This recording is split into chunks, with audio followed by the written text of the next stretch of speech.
ರೀ ನಾವು ಈ ಕುರಿ ಪಿಚ್ಕನ ಏನಕ್ಕೋಸ್ಕರ ಯಾವಾಗಲೂ ಕ್ಲೀನ್ ಮಾಡಬೇಕು? ಏನಕ್ಕೋಸ್ಕರ ಕ್ಲೀನ್ ಮಾಡಬೇಕು ಅಂದರೆ ಅದು ಕ್ಲೀನ್ನೆಸ್ ಇರೋದಕ್ಕೆ ತುಂಬ ಹೋಗುತ್ತೆ. ಅದಕ್ಕೆ ಅದನ್ನು ರೆಗ್ಯುಲರಾಗಿ 3 ಮಂತ್ಸ್ 6 ಮಂತಿಗೆ ಒಂದು ಸಲ ಕ್ಲೀನ್ ಮಾಡಬೇಕು. ಇಲ್ಲ ಅಂದರೆ ಅದು ಹಬೆ ಅಂತ ಹೇಳ್ತಾರೆ, ಈಟ್ ಥರ ಆಗಿಬಿಡುತ್ತೆ ಗೊಬ್ಬರ. ಅದಕ್ಕೆ ಕುರಿ ಎಲ್ಲ ಬೆಳವಣಿಗೆ ಸರಿಯಾಗಿ ಆಗಲ್ಲ. ನೆಕ್ಸ್ಟ್ ಕುರಿ ಪಿಚ್ಕೆನ ಏನಕ್ಕೋಸ್ಕರ ಬೆಳೆಸ್ತೀರಾ? ಅದೇನಾದ್ರು ಯೂಸ್ ಆಗುತ್ತಾ ಅಥವಾ ಬಿಸಾಕ್ಬಿಡ್ತೀರಾ? ಕುರಿ ಪಿಚ್ಗೆ ಗೊಬ್ಬರ, ಅದು ಫಸ್ಟ್ ಕ್ಲಾಸ್ ಗೊಬ್ಬರ.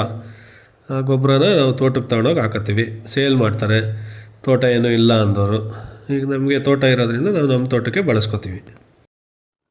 ನಾನು ನೋಡಿರೋ ಮಟ್ಟಿಗೆ ಎಲ್ಲರೂ ಯೂಶ್ವಲಾಗಿ ನೆಲದ ಮೇಲೆ ಕಟ್ತಾರೆ, ಬಟ್ ನೀವೇನಕ್ಕೋಸ್ಕರ ಹಠ ಮಾಡಿರೋದು? ರೆಗ್ಯುಲರಾಗಿ ನೆಲದ ಮೇಲೆ ಕಟ್ಟಿದ್ರೆ ಅವು ಅದೇನು ಕುರಿ ಪಿಚ್ಕೆ ಎಲ್ಲ ಹಾಕುತ್ತಲ್ಲ ಅದನ್ನೆಲ್ಲ ತುಳಿದು ಅದನ್ನು ಗಲೀಜು ಮಾಡಿ ವೇಸ್ಟ್ ಮಾಡಿಬಿಡ್ತವೆ. ಮತ್ತು ನೀಟಾಗಿರಲ್ಲ. ನೆಲದ ಮೇಲೆ ಕಟ್ಟಿದ್ರೆ ಗಂಧಲ ಎಲ್ಲ ಮಾಡಿಕೊಂಡು ಗಲೀಜಾಗ್ಬಿಡ್ತವೆ ಬೇಗ. ಮತ್ತು ಡೈಲಿ ಕ್ಲೀನ್ ಮಾಡಬೇಕು. ನೆಲದ ಮೇಲೆ ಕಟ್ಟಿದ್ರೆ ನಾವು ಡೈಲಿ ಅದನ್ನು ಕ್ಲೀನ್ ಮಾಡಬೇಕು. ಮತ್ತು ಈವ್ನಿಂಗ್ ಕ್ಲೀನ್ ಮಾಡಬೇಕು, 2-3 ಟೈಮ್ಸ್ ಕ್ಲೀನ್ ಮಾಡಬೇಕು. ಅದಕ್ಕೋಸ್ಕರ ನಾವು ನೆಲದ ಮೇಲೆ ಕಟ್ಟದಲ್ಲೇ ಹಠ ಮಾಡಿದ್ವಿ. ಈ ಹಠ ಮಾಡೋದ್ರಿಂದ ಏನು ಬೆನಿಫಿಟ್ಸು? ಇದರಿಂದ ಏನಾದರೂ ಯೂಸ್ಫುಲ್ ಆಗೋವಂಥ ಥಿಂಗ್ಸ್ ಏನಾದ್ರು ಇದೆಯಾ? ಹಠ ಮಾಡಿದ್ರಿಂದ ಕುರಿಗಳು ಬೇಗ ಗಲೀಜಾಗಲ್ಲ. ಮತ್ತು ಪಿಚ್ಗೆ ಏನದು ಕುರಿ ಪಿಚ್ಗೆ ಬೀಳುತ್ತಲ್ಲ ಅದು ನೀಟಾಗಿ ಕೆಳಗಡೆ ಸ್ಟೋರ್ ಆಗುತ್ತೆ. ಮತ್ತು ಟೈಮಿಂಗ್ ಸೇವ್ ಆಗುತ್ತೆ. ಫಸ್ಟ್ ನಮಗೇನು ಹಠ ಮಾಡೋದಕ್ಕೆ ಏನು ರೀಸನ್ ಅಂದರೆ, ಡೈಲಿ ನಮ್ಮದು ಕುರಿಗಳು ತುಂಬ ಜಾಸ್ತಿ ಇತ್ತು. ಬೆಳಗ್ಗೆ ಒಂದು ಸಲ 1 ಅವರ್ ಕ್ಲೀನ್ ಮಾಡಬೇಕಾಗಿತ್ತು, ಮತ್ತು ಸಂಜೆ 1 ಅವರ್ ಕ್ಲೀನ್ ಮಾಡಬೇಕಿತ್ತು. ಸೊ ಅದು ನಮಗೆ ಟೈಮು ತುಂಬ ತೊಗೊತಾ ಇತ್ತು. ಆ ರೀಸನಿಂದ ಹಠ ಮಾಡಿದ್ವಿ. ಇವಾಗ ಹಠ ಮಾಡಿರೋದ್ರಿಂದ ನಮಗೆ 6 ಮಂತಿಗೆ ಒಂದು ಸಲ 1 or 2 ಡೇಸ್ ಫುಲ್ ಎಫರ್ಟ್ ಹಾಕ್ಬಿಟ್ಟು ಕಸ ತೆಗೆದ್ರೆ ಸಾಕು. ಡೈಲಿ ನಮಗೆ ಕ್ಲೀನ್ ಮಾಡೋ ಕೆಲಸ ಇರೋದೇ ಇಲ್ಲ.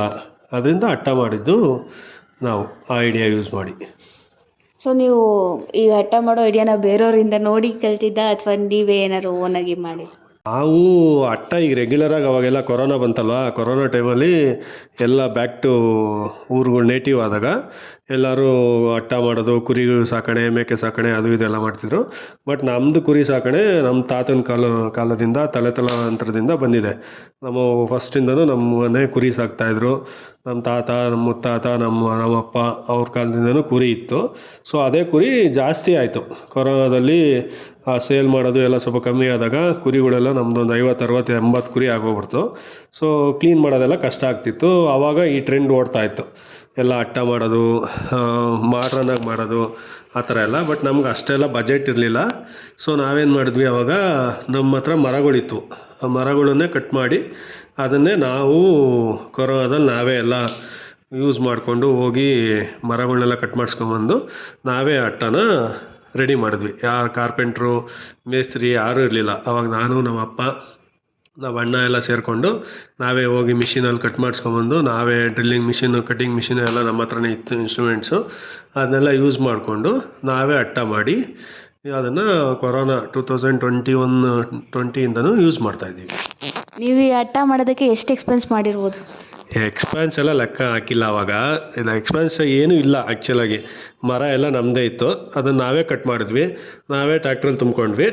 ಹೋಗಿ ಇದ್ರ ಮಿಷಿನಲ್ಲಿ, ಕಟ್ಟಿಂಗ್ ಮಿಷಿನಲ್ಲಿ, ಸಾಮಿಲ್ಲಲ್ಲಿ ಕಟ್ ಮಾಡಿಸೋದಕ್ಕೆ ಅಷ್ಟೇ ನಮಗೆ ಎಕ್ಸ್ಪೆನ್ಸಸ್ಸು.